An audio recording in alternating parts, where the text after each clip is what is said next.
Hello, everyone. My name is Dr. Susan Wehry, and I'd like to welcome you to the virtual conference put on by the York County Elder Abuse Prevention Task Force. I'm so grateful to Candace and for the other members of the task force for inviting me to join you again this year.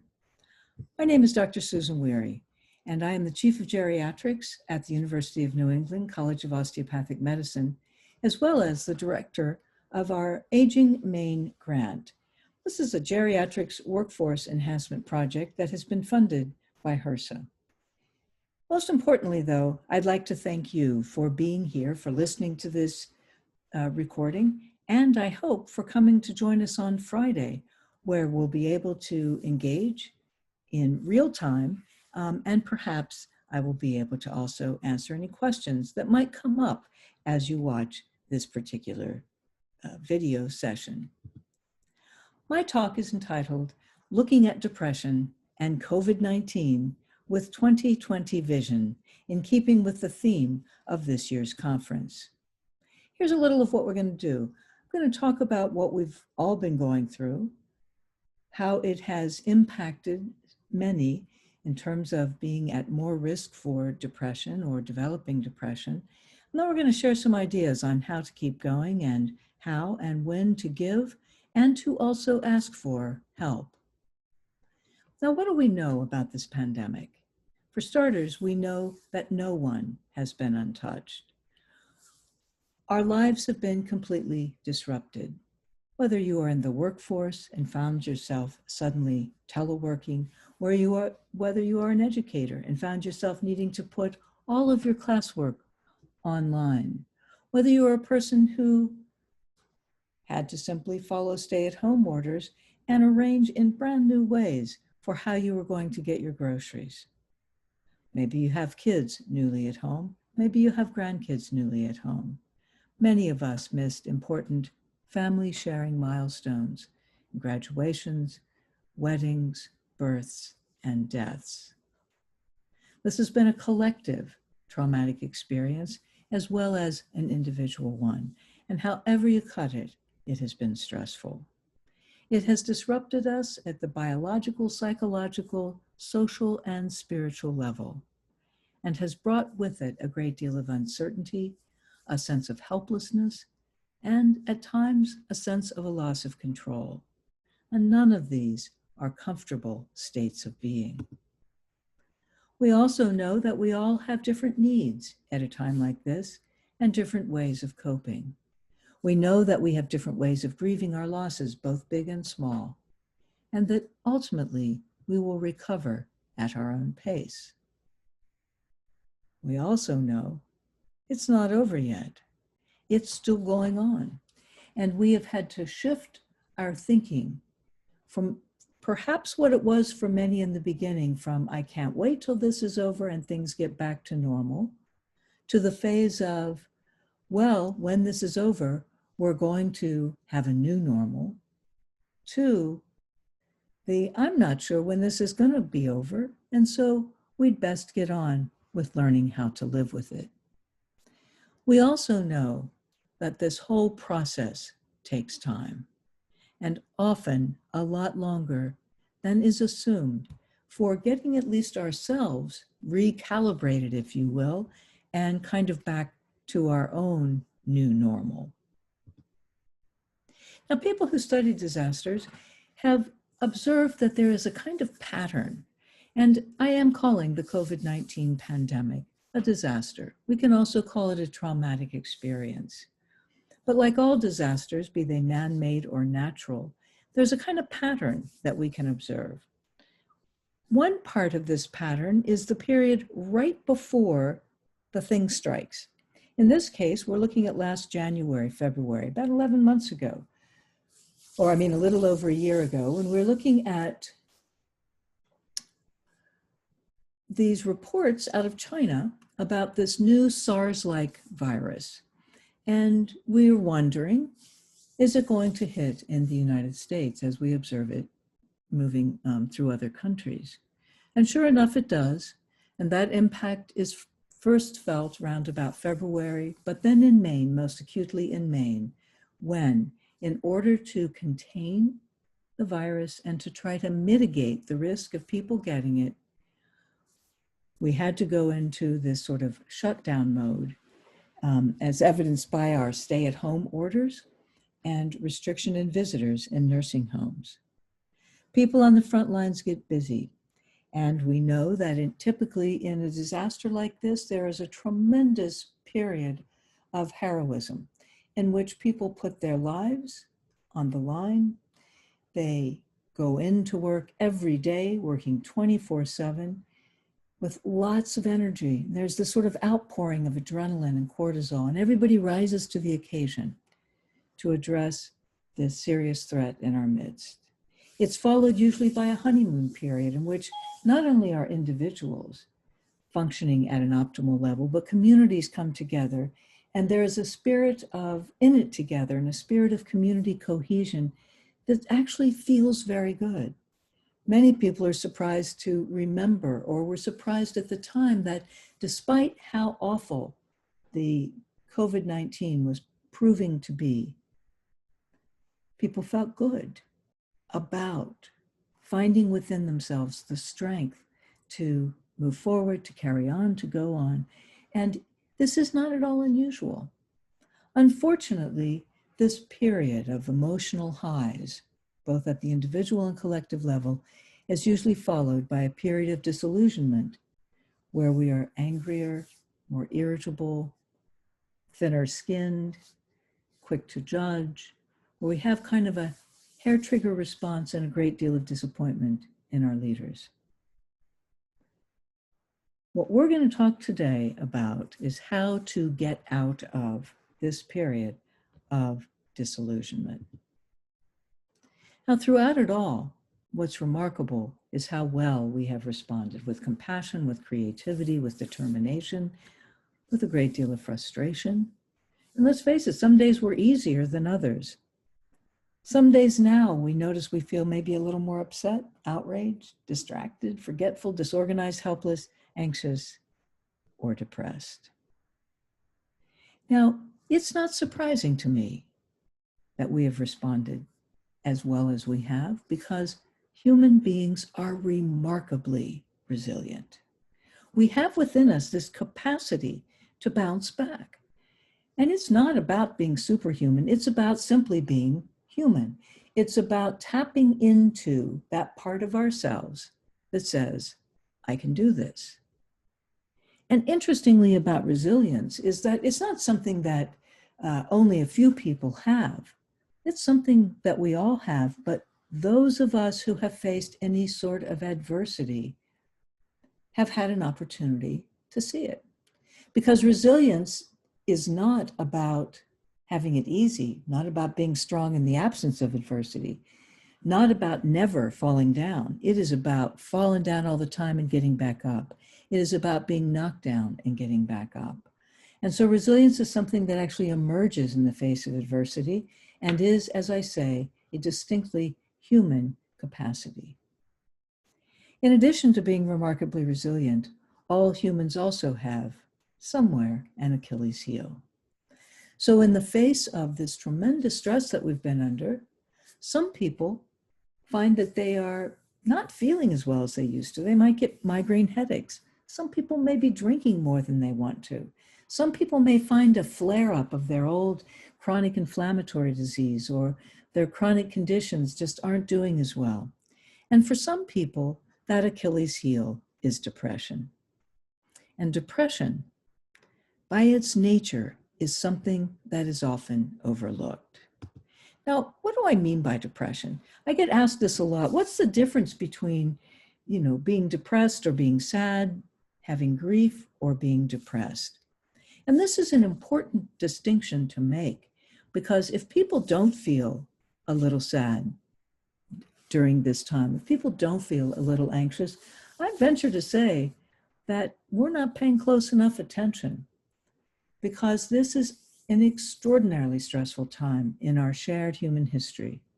Whether you look at the racial strife, you look at COVID-19, you look at the hurricanes and wildfires that are impacting so much of our country, whether you look at this particularly divisive political season, we're going to have emotional reactions, and it doesn't all feel good. Especially when you just stop to ponder the over 200,000 dead people in the United States. So sadness is a normal reaction. Having it impact our mood is normal. What may make something move more into what I would call a clinical depression is when it is the only mood that is there, when it persists, when the sadness, the despair, the hopelessness, the inability to see or find joy in anything at all continues day after day. It raises our suspicion that this might be a clinical depression. People who are sad also are rarely suicidal, but people who are depressed frequently think about ending their own lives. Depression, too, is an illness, in the term that I'm using it here, that affects not just the mood, but the mind and the body as well. People who are suffering from depression are more forgetful, have trouble concentrating, have trouble thinking clearly, have trouble seeing the bigger picture, and get very narrow and pessimistic in their worldview. Again, this is very different than people who are simply grieving, who are having a normal reaction to a loss. But you see in this little grid I put together for you that one of the key distinguishing features is how long it goes on and how persistent it is day in and day out.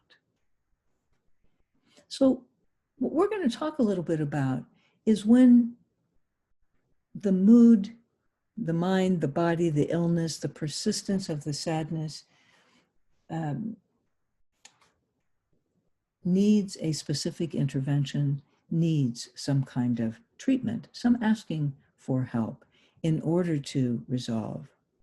Now, depression goes unrecognized in part because it's not something people like to talk about. And it's really too bad because depression worsens our quality of life in unique ways. Depression decreases our ability to perform activities of daily living and robs us of pleasure. Depression doesn't just impact the individual either, it impacts a whole community because it decreases participation by the person who is depressed in any of their social activities, and also increases their risk of abuse, neglect, and exploitation. It really is too bad that we can't seem to find our way to talk about depression, because in addition to what I've already said, you need to know that depression kills. And it kills in two ways. It worsens other medical conditions, particularly heart conditions, and is very highly correlated with suicidal behavior. It increases risk for people taking their own lives. Now, we can do better than this. And one of the ways that we can do better is to make sure that when older adults go to their annual wellness visit, or when they have a telehealth visit for their annual wellness visit, that we make sure that they and the doctor knows that it is important to screen for depression. It's just a couple of questions. It's just a short form.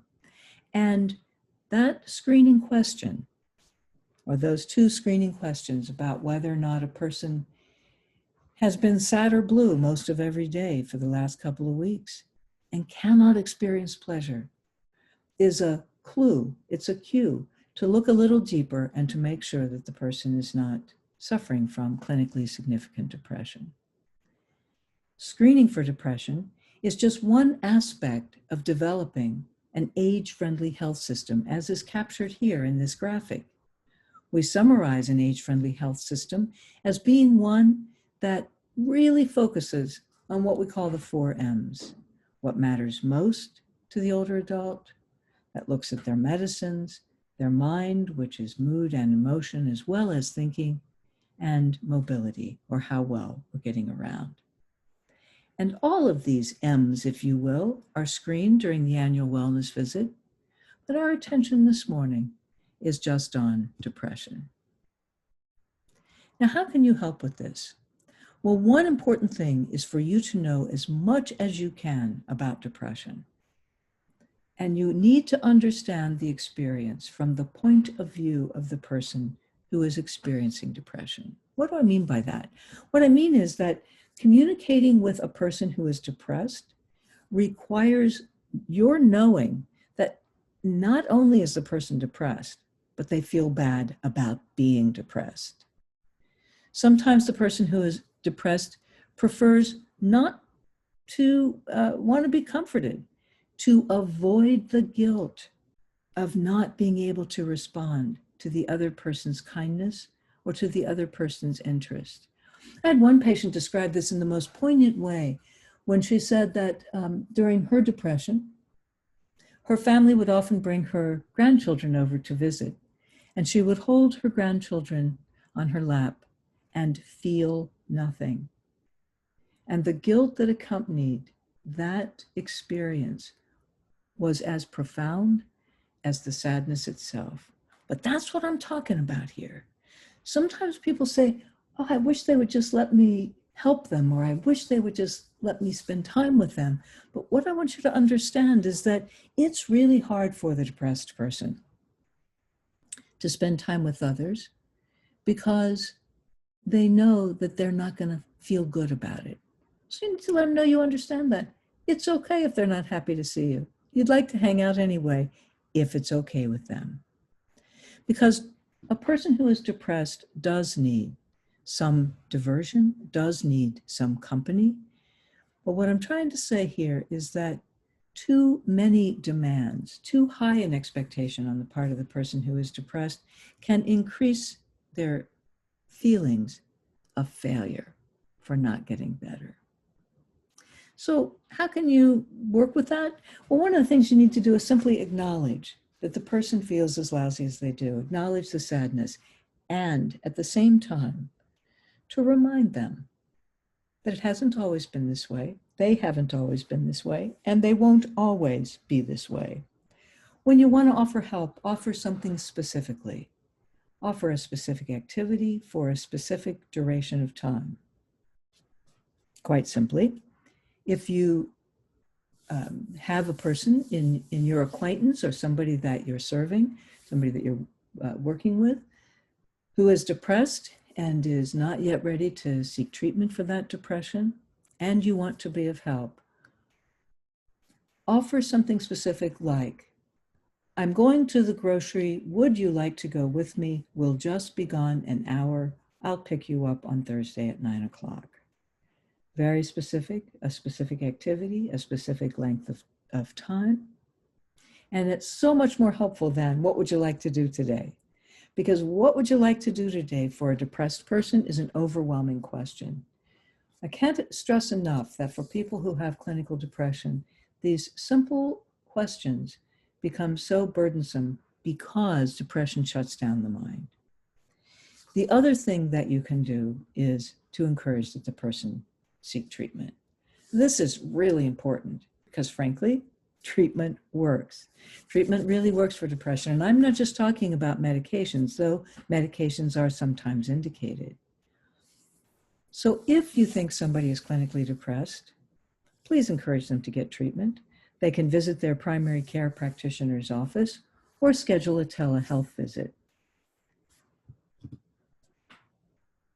Now I want to shift our gears to let you know that depression, in addition to being treatable, is often preventable. And one way we do that is by nurturing resilience. What do I mean by resilience? Well, as I said before, resilience is a human capacity that we all have. And while we all have it, we can strengthen it. It won't just serve us well without any nurturing. And so we want to know about what the characteristics are that make up resilience and then how to feed them, so to speak. We know that people who are resilient are people who are confident, competent, and optimistic. We know that people who are resilient are people who value their own health, who know the importance of good self-care, who pay attention to their needs for food and shelter and clothing and hydration and exercise and sleep and all the rest of it. In other words, people who are resilient are people actually who know how to put their own oxygen masks on first. Before trying to help others, they make sure that they are in their best condition. We also know with respect to optimism that being an optimist does not mean ignoring problems. It doesn't mean saying, I only think happy thoughts, or I look at things positively no matter what. Being an optimist doesn't mean ignoring problems. It means recognizing crises, no matter how large they loom, are transient. And it means recognizing that you have the skills and the abilities to combat the challenges that we face in connection with others. There are 4 components really to nurturing resilience, and I want to run through these with you because these are also the components that protect us against becoming depressed. The first is to build our emotional reserves, bolster that confidence. That's a key part of this, maintaining our connections and making meaning of all of this. What do we mean by rebuilding our emotional reserves?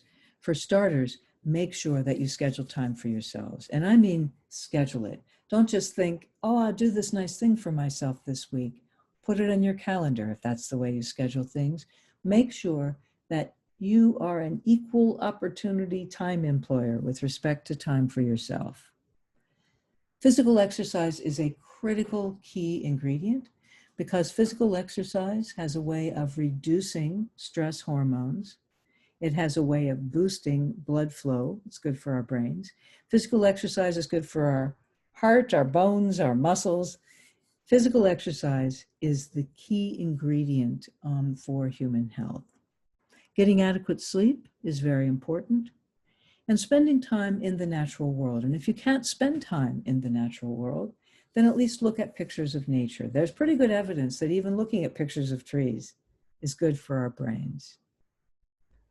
Many people like to start the day with a daily prayer or pray throughout the day. Some people prefer meditation, or some people use prayer as a meditation. The meditation here just refers to slowing down, stopping, taking stock, being mindful in the moment of what is going on, and sometimes thinking on what is happening in the present. Regaining confidence is critically important during this COVID time, and what I mostly want you to remember is that we are not as powerless as sometimes we are made to feel. 7 months ago, we really didn't know what to do about this virus, right? It was a novel coronavirus. It's called novel for a reason. But now we know a lot, and we know that we are not powerless. We know that if we abide the 5, washing our hands for 20 seconds, not touching our faces, sneezing in our elbows, staying home when we are sick, and practicing distanced socializing, that we can mitigate the risk of this virus. That's power. We also know that wearing a mask can protect not just us, but our neighbors. That's power. So we take control of what we can with our newfound knowledge. We ask advice and solicit ideas from one another. And when we are working with people whom we are trying to assess their risk of exploitation or investigate their abuse, that we make sure that when decisions need to be made, that we share in that decision making. We also make sure that we commend people's success and their strengths and not just focus on where they need help.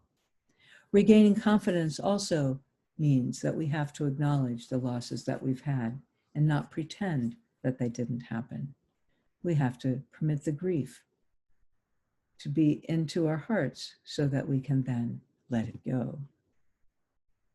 I can't say enough for now and moving into the future about the importance of maintaining connections. We've done this in a variety of ways, right? With everybody learning how to Zoom or FaceTime, or just picking up the telephone in an old-fashioned way, but making an extra effort to stay in connection with one another at a time when our usual ways of meeting at church, the post office, the corner store, the grocery store, the mall, wherever it is that you go to meet people, out to eat, sports events, whatever it is. Many of those ways are lost to us, so we have to get clever. We have to be creative. But what the message here is that we must maintain those connections with loved ones and with each other. You can do it in postcards, you can do it with pen pals, you can do it virtually through technology, but do it. Be in connection with someone or someones every day. The final aspect of nurturing our resilience is to really make meaning of this experience, to tell stories about it, to accept it for what it is, which is sad and tragic, and at the same time, to affirm life and to scan for beauty and hope. There is much that is sad and tragic in the world. We cannot deny that. And we have to accept it for what it is. Tragedy, beauty, hope, and we continue to scan for presence of all of that. Practicing kindness turns out to be really good for the brain as well as for the human condition. And that's a matter of being kind to oneself as well as to others. And finally, a way to make meaning of all of this, or to try to feel less helpless about it, is to participate in shaping the future. There has never been such a moment in my life, and perhaps in the lives of many of you. One simple thing that you can do is vote, and do it now if you haven't already. I invite you to reflect now, to think of one positive experience or one positive lesson or personal discovery that you've learned through this COVID adventure, through this COVID experience. Because it is important, I think, that we all recognize that out of adversity can come some positive experiences. And so I invite you to do that now, or when this talk is over, but do it. Even write it down, share it with someone, reflect on it. It will help you get ready for the next phase. So what do we have to do to get through, let's say, the next year, the next 4 months? Actually, let's take the next 4 months. We're heading into winter. We're heading into the flu season. We're heading into holidays for many people. Now, these are stressful times without COVID. We're heading into or about to emerge from a particularly divisive political contest. And in just a week or so time, we're going to have new leaders on the horizon, or old leaders affirmed for the next phase. But we're going to have an answer to the question, what kind of future do most people seem to want? So, take charge. Lend yourselves and others a hand. And what do I mean by taking charge? In this instance, I mean take charge of your brain. I'm going to tell you a little bit about the brain. The brain isn't really divided into the sections that you see here, but it is important for you to know that the brain does have, is divided by function in some ways. There's a lot of interconnection, but basically we have, well, for today, what I'm going to call 3 parts to the brain, okay? We have the survival part of our brain, which you will sometimes hear referred to as the primitive brain or the limbic brain. But it's the part of the brain that also contains the amygdala, if you've heard about that fear center. And what we've been living through right now is an overactivation of that part of the brain. We've been in total survival mode. And in that survival mode, everything makes us feel fearful. And the problem with staying in that survival mode only is that it tends to shut down the other higher parts of our brain, like emotional regulation or wisdom, judgment, thinking, planning, problem solving. And what you have to do right now is to tune down that emotional part of, survival part of the brain. Let me give you a really quick example so that I know that you know what I mean. The survival part of the brain is that part of the brain that allows us to slam on the brakes when a car pulls out in front of us and we want to avoid hitting them. Now, in that instant, that less than an instant, we have to react in the face of a threat. And what happens is the amygdala pours out adrenaline, pours out cortisol, communicates with the brainstem that basically, without thinking, you slam on the brakes. Now imagine what a poor design it would be if our brains went into thinking mode first in the face of a threat. Car pulls out in front of you, you need to stop. And imagine what it would be like if you stopped and said, I wonder what's the best thing to do in this situation. Should I veer? Should I slam on the brakes? Should I slow down simply and hope that I miss this other car? Should I hope that, oh, he's actually going to see that he pulled out in front of me and he'll stop before I hit him? No, we don't have time for that. It wouldn't make any sense to be built that way. So the way we're built says in the face of an immediate threat, we act and think later. Here's what I think is happening to us, though, collectively in society, is that we forgot to turn off our survival brain. Now, I don't care where you are on the political spectrum, on the right or on the left, both sides tend to see the world as falling apart if the other side wins, or if the other side is even acknowledged. We've become very divisive. And this is true in our social media, it's true in our news media, our regular news media. So we were kind of kept on high alert all the time through this triggering of fear in the fear center. So here's what we have to do. We have to take charge of this and say, okay, survival mode, I'm done with that. I'm not just surviving.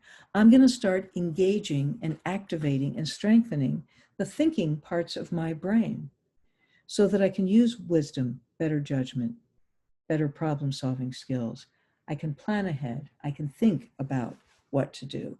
I don't have to stay in simply survival mode. In order to do that, you have to reduce your exposure to the stressor. And so one thing that I'm recommending that everybody do is only read the newspaper once a day, avoid radio and television as much as possible, particularly television.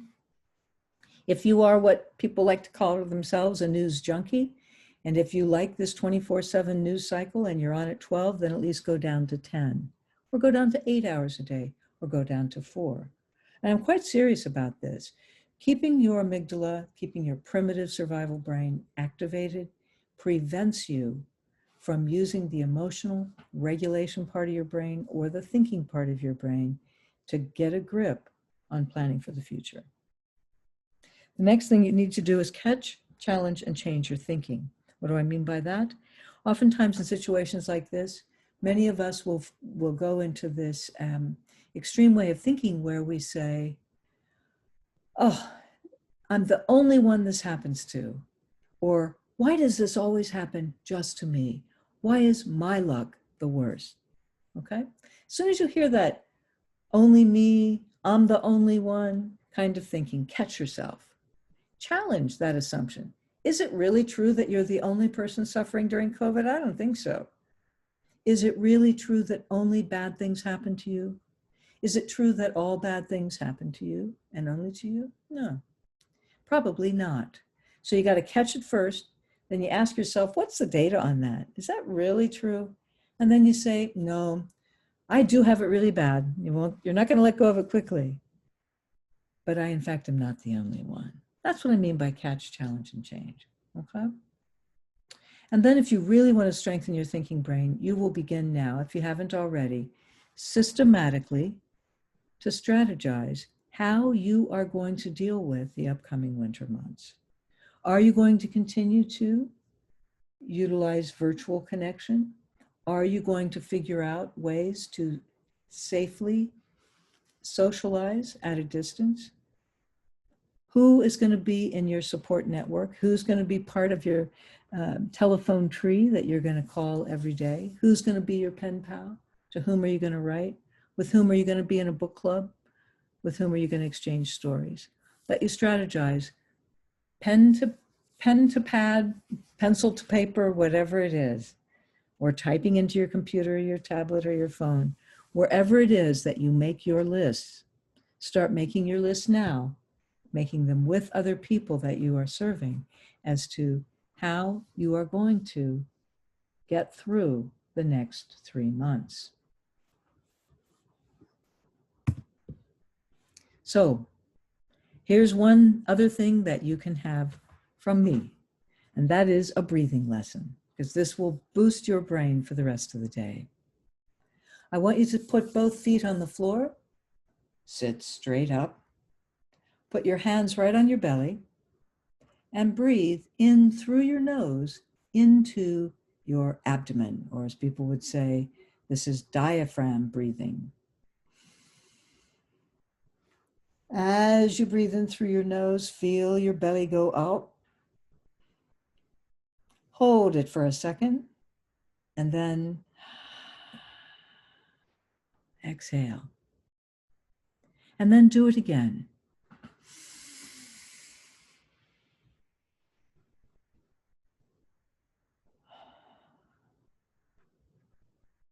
Four times an hour can reset your whole autonomic nervous system.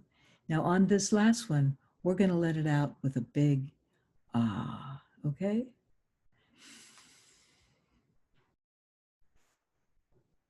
Ah. I hope that helped you feel better. Take that little breathing tip with you through the day.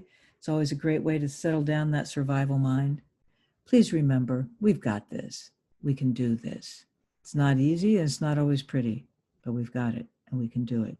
And above all, you are not alone. We are in it together. Please stay in touch. These are some ways to do it, and I look forward to hearing from you and to seeing some of you on Friday the 23rd, where we'll have a live stream, and I will be available, as I said, to answer some questions. Thanks so much for being here for this virtual session. And again, I look forward to seeing you soon.